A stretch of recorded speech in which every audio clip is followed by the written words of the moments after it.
So this is World History Day 25. This is 25C, and this will be our last lecture for today. We're talking about Greek architecture, and we're talking about the amphitheater. So thinking about the architecture of this design, and also that we get theater from the Greeks originally, notice the sloping seats so that you could see above the person sitting in the row in front of you.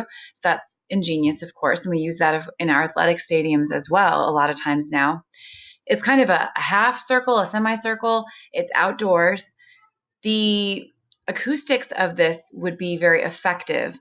So this was before, of course, microphones. So you had to have natural projection from the actors and then natural acoustic arrangements. And so the actors performing and speaking down here, and sometimes the Greek theater had a chorus where multiple actors would say certain lines together, and that would also amplify the sound. So that may have been a feature as well to try to get everyone to be able to hear it.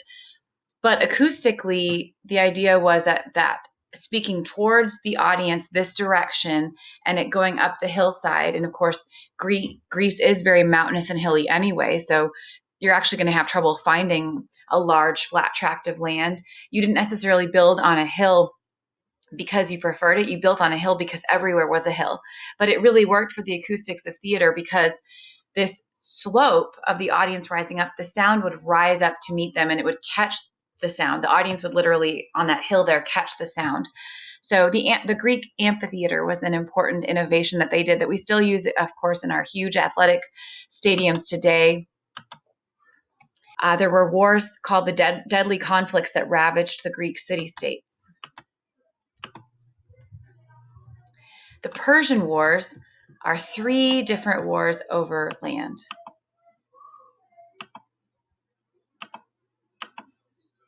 Fighting styles of the Greek military compared with the Persian army, and the Persian tactics were a barrage of arrows.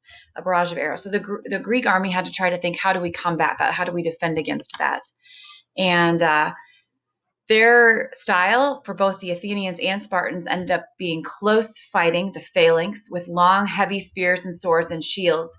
And with your weapons and your shields, you would make kind of this human barricade where if the barrage of arrows came, you would try to have protection from all sides. The large shields in front, helmets. In the first Persian War, which was 492 BC, the Persian fleet went to attack Athens, and the Athenians are very proud of their city and their architecture and what it represents to them. A bad storm forced the Persian fleet to go back. The king was very mad when he heard about this, the Persian king.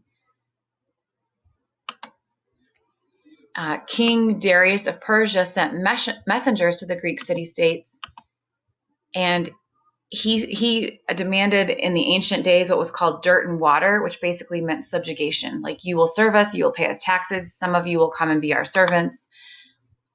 And all of the city-states felt threatened by the might of Persia, and they felt like they had no choice but to acquiesce.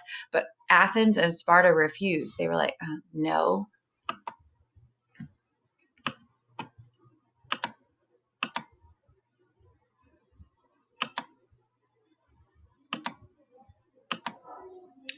And then you have the Second Persian War because Darius is mad that Athens and Sparta have refused his request. And so in 490 BC, Darius sends his fleet to attack Greece. He's hoping it won't be turned back by a storm this time. There are 8 days of fighting. And this is a very key battle in history on the plains of Marathon. You have 10,000 Athenians and you have 20,000 Persians. So they're outnumbered 2 to 1. The Athenians win in 5 hours, this total upset.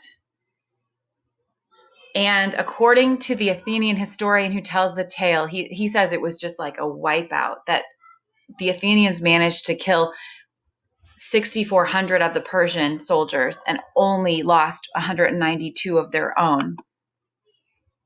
This is Herodotus, according to Herodotus, the Athenian historian. Second Persian War. So